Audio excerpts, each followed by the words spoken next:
Kita mūsų tema yra dirbtinis intelektas. Ir norėčiau pakviesti Telia Lietuva vyriausiąjį juriskonsultą, Lietuvos dirbtinio intelekto asociacijos valdybos narį, Mykolo Riomerio universiteto teisinių technologijų centro vadovą Paulių Pakutinską.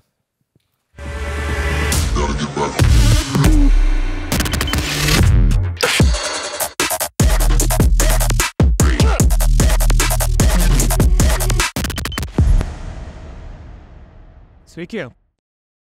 Dirbtinis intelektas jau nuskambėjo mūsų diskusijoje, tai tikrai yra galią keičianti technologija. Iki tol gal galvojom, kad tai gali būti viena iš technologijų, jų yra daug, sakykime, blockchain, kurie yra labai svarbus, atliko savo vaidmenį, bet ta kreivė tokia išauga į brandesnę kreivę, mes suprantam, kad yra viena iš technologijų, tačiau su dirbtiniu intelektu yra truputį kitaip. Ir toks bendras klausimas yra, ar mes žinom, kas tai yra. Ir norėčiau jūsų paklausti, ar galėtumėt pakelti ranką tie, kurie tiksliai žinot, kas yra dirbtinis intelektas? Taip, bent vieną matau. Šaunu. Tai iš tikrųjų tai ir yra taip. Todėl, kad dėl bazinių technologijų niekas nesiginčia. Ir mašininis mokymasis, ir viena, dvi kitos technologijos, tačiau ypač jeigu mes kalbam apie reguliavimą, mums reikia labai preciziškai žinoti, kas tai yra. Mes negalim žinoti apytikrai. Nes jeigu mes žinosim apytikrai, mes greičiausiai sureguliuosim kažką ir kito. Tai nieko čia keisto, kad ne visi žinom arba nenorim to dabar pasakyti, bet eilę metų iki šių dienų Europos Sąjungoje netyla diskusijos, kas tai yra. Ir ne tik Europoje, taip pat yra OECD, UNESCO iš vis pasakė, kad kadangi tai yra labai kintantis ir sudėtingas klausimas, mes jo apibrėžimo nedėsim, bet dėsim rekomendacijas. Tai toks šuolis tarp to, kas tai yra ir ką mes norim sureguliuoti. Tai dabartinis toks konsensusas, prie kurio einam, pamatysim laiko kreivėje, kaip tai atrodo, tai technologija turinti tam tikrą kiekį autonomijos. Taip, tas kiek tos autonomijos, kaip tos autonomijos, esam diskutavę su kolegomis, kad net Excelis, didelis Excelis gali tapti dirbtiniu intelektu. Taip? Tai čia, sakykime, problema yra, kad mes nelabai žinom tų ribų. Ribos ribomis dabar nuotaikos. Taip? Sakykime, tikrai žinom įtakingus verslininkus, kurie vienaip ar kitaip pasisako ir pasisako dažnai taip su tokia šiek tiek elementų baimės, kad žmonės turėtų nerimauti dėl dirbtinio intelekto keliamos grėsmės. Tai sako žmogus tikrai esantis toj terpėj, matantis naujausias technologijas. Kitas žmogus, gal daugiau kontroversiškas, pasakęs yra labai daug, kartais šiek tiek prieštaraujančių teiginių, bet jisai teigia, kad jisai žino, kas tai yra ir kad žmonės turėtų dėl to susirūpinti. Jeigu neužtenka verslo žmonių, yra mokslo žmonės, jų yra labai daug taip pat, kurie teigia, kad tai yra pakankamai galinga technologija, kuri gali net išnaikinti žmogaus rasę. Taip, mes galim nueiti į tos tokius ilgą perspektyvą, kalbėti, kaip čia mūsų naikins, bet tam prielaidos yra, vienokios ar kitokios prielaidos. Kitas garsus mokslininkas, kuris dirbo Google ir kitose dideliuose projektuose, taip pat sako, kad gali tapti nebekontroliuojam. Tai čia bus gera prielaida kalbėti apie reguliavimą, nes, jeigu nekontroliuosim, tai gali būti kažkokių tai iššūkių. Man labiausiai patinka Hawkinso šitas teiginys, kad dirbtinis intelektas bus arba geriausia, arba blogiausia, kas gali nutikti žmonijai. Ir čia turbūt žmonija taip pat turi į tai įsitraukti.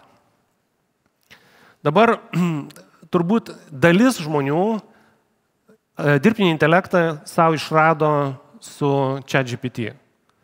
Iki tol jis kaip ir buvo, taip kažkur egzistavo, gal ten telefone jo buvo pilna, bet taip nejautėm, kad jis toks gudrus. Ir kai pabandėm ChatGPT, pamatėm, sugeba geriau negu mes. Ir vis randam tolyn, kad galima tikrai labai didelių dalykų pamatyti. Tai kiek tai yra nauja technologija, tai tikrai yra ne nauja technologija. Apie technologiją taip garsiau pradėta kalbėti, sakykime, pirmoje pusėje praeitojo šimtmečio ir toks kaip gimimas buvo Dortmundo konferencija, kada jau buvo tikrai tam tikri veikalai, tam tikri pranešimai ir studijos, tai tokie 1956 metai. Per tą laikotarpį iki mūsų laiko įvyko labai daug pokyčių. Tikrai labai daug pokyčių ir tikrai čia nebuvo galima visko išvardinti, bet tokie svarbus lūžiniai tai buvo galinėjimasis žmogaus su kompiuteriu, sakykime, taip? Tai kas dar prisimena buvo šachmatų mūšiai, kadagi pagaliau ten vis neužtekdavo, vis nelaimėdavo, po to laimėjo ir ten reiškia, buvo tam tikros įtampos, kad jau žmogus nebe toks gudrus, bet visko nutinka. Dar vienas didžiulis lūžis yra AlphaGo prieš vieną labai garsiausią šio žaidimo asą. Jis buvo absoliutus pasaulio čempionas, o AlphaGo reiškia, buvo tikrai, tai yra labai sudėtingas žaidimas, reiškia, kuriame yra daug daugiau ėjimų ir daug daugiau galimybių negu šachmatos. Tai yra įvardinama pačių sudėtingiausių žaidimų pasaulyje. Ir 16 metais ši tvirtovė griuvo. Daugelis valstybių pamatė šį žaidimą, kas atrodo taip, žinot, pramogas pramogom, pastebėjo, kad viskas, baigėsi laisvas toks laikotarpis, reikia daug investuoti. Ir Kinija nuo to laikotarpio pradėjo milžiniškus pinigus investuoti. Čia dar truputį matom mūsų garsiojo GPT istoriją ir ką čia reikėtų pamatyti, pažiūrėkit dinamiką. Metai pusmetis. Viskas, eina nauji modeliai. Pats OpenAI įsisteigė 15 metais. Tai nėra tokia nauja kompanija, taip? Bet per tą laiką išvystė labai garsius modelius. Tai dabar kalbant apie dirbtinio intelekto galimybės, tai dirbtinio intelekto galimybių yra labai daug ir mes atrandam jas vis naujas. Ir kai kurių galimybių mes gal bijom, su kuriuom galim nesutikti ir jos atsiranda vis naujos. Ir tokie dalykai kaip, sakykime, ateities numatymas. Anksčiau tai buvo tik tai burtų ir burtažodžių klausimai. Dabar tai yra duomenim pagrįsti sprendimai. Ir atitinkamai galim pakankamai tiksliai numatyti reiškinius. Ne tik orų prognozės. Galima išspręsti tokius klausimus, kurių anksčiau nedrįsdavom spręsti. Gali pagaliau įstatymą dirbtinis intelektas padaryti tokį, kad galėtų visi perskaityti ir suprasti. Išsiaiškinti jo turinį. Tai galimybių tikrai yra begalės, ypač jautriose srityse, tokiose kaip medicina, vaistai, sakykime, globalus atšilimas, kas mums žmonėms be tokio galingo įrankio yra labai sudėtinga. Ir mes negalim išspręsti nepasitelkdami šio įrankio. Todėl, kai kalbam vien tik tai apie baimės ir apie rizikas, iš tikrųjų yra neteisinga. Bet galimybės mes turime matyti. Šičia išvardintos galimybės yra tik nedidelė dalis. Jūs gausite skaidres, čia yra ir rizikos, ir galimybės jos yra pavardintos, bet jūs galėsite jas atidžiau pasinagrinėti. Ir tai yra nebaigtiniai sąrašai. Tai atitinkamai, kuriuose srityse galima taikyti dirbtinį intelektą, ogi praktiškai visose. Ir čia yra dalis UNESCO parengtos skaidrės, kur jūs gausite pilną, nes ten yra ir turinys atitinkamas, kokiose srityse ir kaip gali būti pritaikoma. Tai čia yra viskas. Ir teisėsauga, ir švietimas, ir darbas, ir sveikatos priežiūra. Žemės ūkis, kur dažnai buvo diskutuojama, kad tai gal tas sritis, kur negalės tiek savyje talpinti. Transportas, būstas, jūsų asmeniniai reikalai, viskas gali būti padengta. Skirtingų lygių yra įvairūs tyrimai, kur mažiausiai gali būti pakliūna, bet dažnai būna sakoma, kad ten, kur reikia rankų, ten nebus galima. Santechnikas, kuris ateina pas jūs, atrodo, ką jis ten galėtų su to dirbtiniu intelektu padaryti? Gali. Dirbtinis intelektas iš nuotraukos gali jam paskaičiuoti, kiek kokių jungčių reikia, kokio kampo, užsakyti pagal kodus ir gauti, o ne tai, kad jisai prisirinks didžiulį kiekį ir ten mėgins junginėti vietoje. Taip? Ir begalės tokių pavyzdžių, kada gal tai nepakeis to žmogaus, taip, tai greičiausiai, kol bus robotas, praeis labai daug laiko, bet iš esmės tai yra galima naudoti dirbtinį intelektą visose srityse. Ir tas poveikis didės. Kalbant apie galimybės, yra visiškai neteisingai nepaminėti rizikų. Ir kas blogiausia, kad tos rizikos yra labai fundamentalios, jos labai gilios. Pagrindinės reguliavimo tikslas yra tai, kad mes galim pažeisti žmogaus teises labai giliai. Aš nekalbu apie tai, kad gali būti kažkokie tai incidentai, tų incidentų įvyksta ir su žmonėm, bet masiškumas ir galimybė pažeisti labai jautrius sluoksnius yra iš tikrųjų kritiniai. Ir čia, kas buvo ankstesniam pranešime, tai taip pat gali įtakoti galios centrus ir kelti ekonominę nelygybę. Pasižiūrėkime vieną tyrimą. Jis yra labai naujas šių metų, KPMG ir Queenslando universiteto tyrimas, reprezentatumas tikrai pakankamai didelis, dėja Lietuvos nebuvo. Kaip matom naudą prieš rizikas, ne? Nes mes dvi atsiskleidėm, du puslapius. Ir kas yra įdomu, ką jūs čia pastebit? Pasižiūrėkit, kas yra pirmose eilėse. Kas yra tie, kurie mano, kad nauda bus didesnė už riziką. Kinija, Brazilija, Indija, Pietų Afrika. Čia dar jeigu pridėtumėm Rusiją, kuri čia yra visiškai nedalyvaujanti, tai mes turėtumėm ką? Mes turėtumėm BRICS-ą. Tai grįžtant prie geopolitikos, matom, kad šitoj vietoj jie yra lankstesni už išsivysčiusią šalis. Taip? Jie reiškia nebijo šitų ir mato daugiau perspektyvų. Mes esame atsargesni, aš nesakau, kad tai yra blogai, todėl kad tai yra susijęs su labai daug įvairių niuansų, tame tarpe ir žmogaus teisų. Taip pat, kokios šalis daugiausiai naudoja. Čia nepamirškit, kad čia yra nuomonės apklausa, tai nėra faktas, nepamatuota. Taip, tai yra kaip aš manau, kad mano organizacija naudoja. Vėl pasižiūrėkim, kokios valstybės. Apačioj, taip? Kinija, Indija, Brazilija, Pietų Afrika.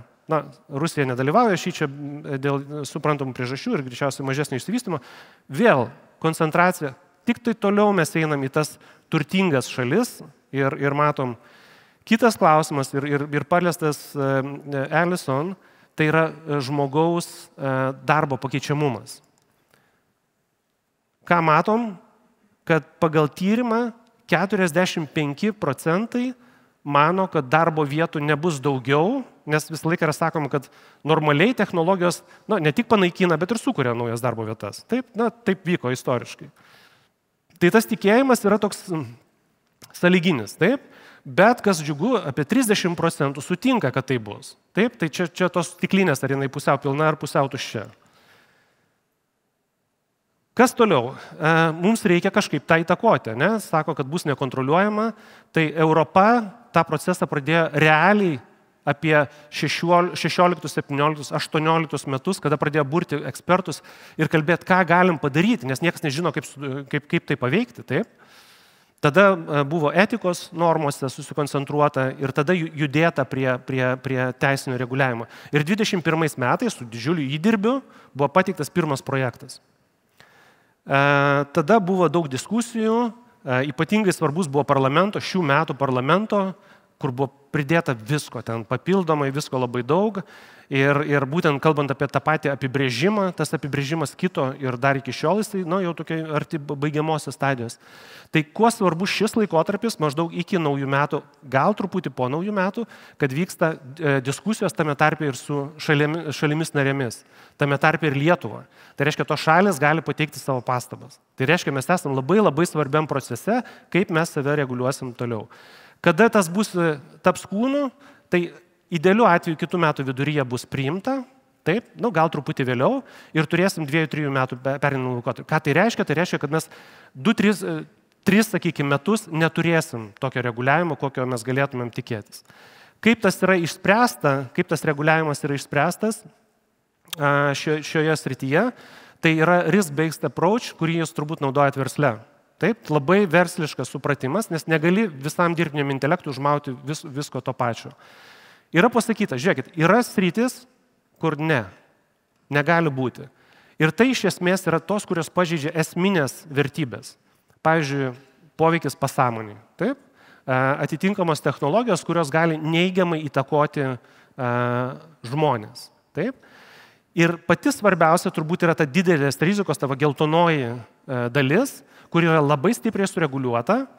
Taip, jinai yra specifinė, jinai yra probleminė kažkiek tai, bet ją yra padaryta labai daug žingsnių nuo pat pradžių, visokie registravimai, auditavimai ir taip toliau ir panašiai, kad tai taptų galutiniu produktu. Ir žemyn tie ribojimai vis mažėja iki tokių principų lygio. Taip? Tai va toks protingas modelis ir kai kažkas sako, reikia ar nereikia reguliavimo, jeigu protingai reguliuoti visą laiką turbūt yra gerai susitarti dėl taisyklių. Taip? Dabar, ką daryti jums? Tai jūs galit nieko nedaryti ir tai bus kažkurį laiką visiškai neblogai, bet jūs turite būti tie vizionieriai, kurie pasiima tas geriausias naujienas, tas žinias ir dėgiat pas save. Ne kažkas kitas, bet jūs turite atnešti. Jūs turite rasti naujas galimybės, nes jų atsidaro langas didžiulis. Ir rizikų taip pat. Visų pirma, jūs patys turite save įsitikinti ir tada tą drąsą arba tą supratimą, protingo rizikavimo perkelti savo darbuotojams. Ir paprastą savo testą pasidarykit. Kas bus, jeigu naudosit ir kas nenaudosit. Turbūt tas, kur nenaudosit, bus daug sudėtingiau, gali būti daug didesnės rizikos. Na ir vertinkit rizikas, dirbkite su profesionalais. Tai čia yra tokia labai paprasta instrukcija, kaip įsivertinti. Tai pagrindinė bėda tai yra konfidenciali informacija, taip pat žmogaus teisų pažeidimas, turit vertinti. Atrodo, kaip mes tai vertinsim, bet tai bus prievolė įsivertinti, tą pastebėti, turėsit daryti atitinkamus veiksmus. Kibernetinis saugumas išlieka kertinis, nes per tą technologiją daug ką galima pasiekti. Atsekamumas, žmogaus pertikrinimas, galimybė žmogui ar pareiga žmogui pertikrinti. Ir labai svarbu yra, ar pasitikit savo paslaugų tiekėjų. Nes mes, kai kalbam apie dirbtinį intelektą, mes įsijungiam tas baimės, kur, pavyzdžiui, kitose srityse nebeturime. Mes naudojamės cloudo paslaugom, irgi yra pasitikėjimas, taip. Naudojamės Teams, kur mes labai slaptus dalykus kalbam, bet kažkaip pasitikim, taip, kad niekas mūsų nenuklauso. Tai dabar apie pakeičiamumą vadovų. Turbūt geriausias intencija būtų ši, kad dirbtinis intelektas nepakeis vadovų, bet vadovai, kurie naudoja dirbtinį intelektą, pakeis tuos, kurie jo nenaudoja. Ir čia yra labai paprasta. O tam, kad nebūtų labai paprasta, tai aš jums padariau vieną skaidrę, kurią turėsite. Tai yra norminių aktų, milžiniško paketo dalis, negalutinis sąrašas, bet vienas iš kiek dabar yra Europos Sąjungoje reguliuojama, kai kurie iš tų norminių aktų yra 200-250 lapų ir didesni, su baudom net iki 10% pasaulinės apyvartos. Čia yra tik tai instrukcija jums grįžti ir pas savo konsultantus paklausti, ar viską mes žinom. Ačiū jums.